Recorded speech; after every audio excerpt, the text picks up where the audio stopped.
而家咧就到咗威尼斯啦，因為咧依然時間好早嘅關係咧，啱有隻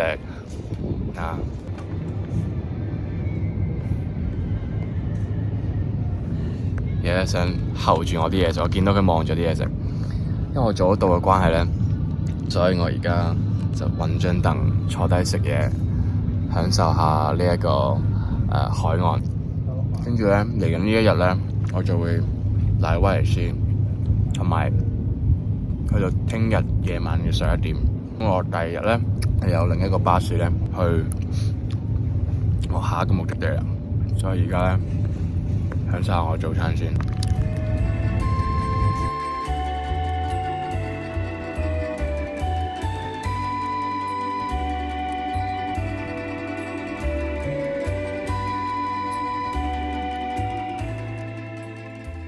咁我嗰日咧就好早到咗，咁撞啱晒啲人咧，就係揸船就係清理垃圾。咁其實都幾過癮，因為呢啲小島咧完全係冇其他方法去清理垃圾，就有啲垃圾船。咁威尼斯咧確實係靚嘅，咁但係真係勁多遊客，同埋行咗半個鐘之後咧，你會發現其實都大同小異。咁基本上要去嘅旅遊景點都已經行過晒，尤其是如果你好似我咁樣唔係好中意行教堂咧，嗰日咧就會勁快過。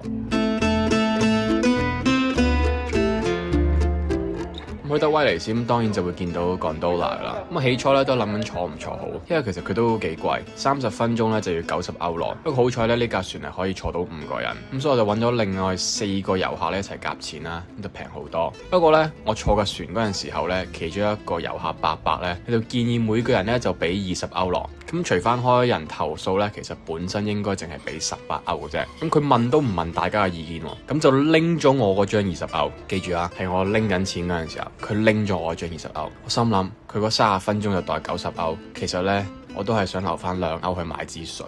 點解無啦啦要我俾20呢？咁數值上咧，歐羅就係話2蚊啫，但係港紙咧差唔多20蚊嘅喎。最當時候天時暑熱30幾度，想買支水，我都幾無辜咁咧，俾喺自己船嘅遊客咧就呃咗支水嘅錢。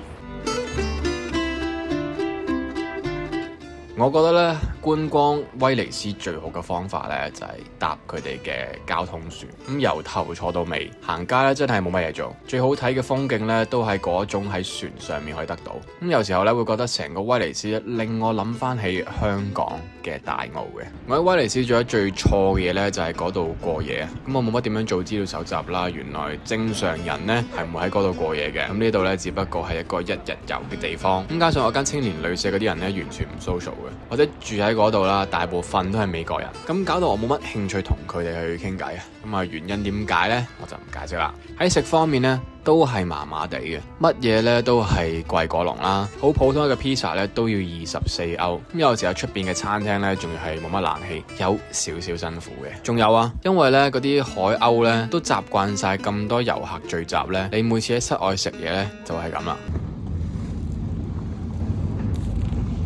不過咧就唔好淨係彈威尼斯啦，我喺當地最念念不忘咧就係嗰杯4蚊歐羅嘅 Aperol 或者係 Limoncello Spritz 啊！呢樣嘢咧係喺我整個意大利旅程裏邊咧最中意嘅。喺烈日當空之下飲翻杯係真係幾爽嘅，咁而且都冇諗到咧呢種遊客區都居然可以做到咁平，咁簡直係抵到爛嘅。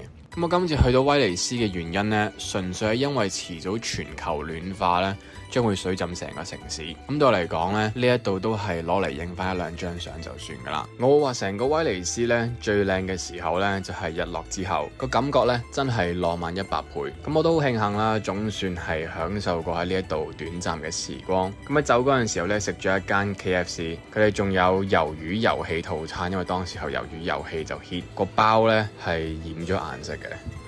但好冇味呢，其實好難食嘅。咁我就之後呢，搭巴士呢，就去我下一個目的地啦。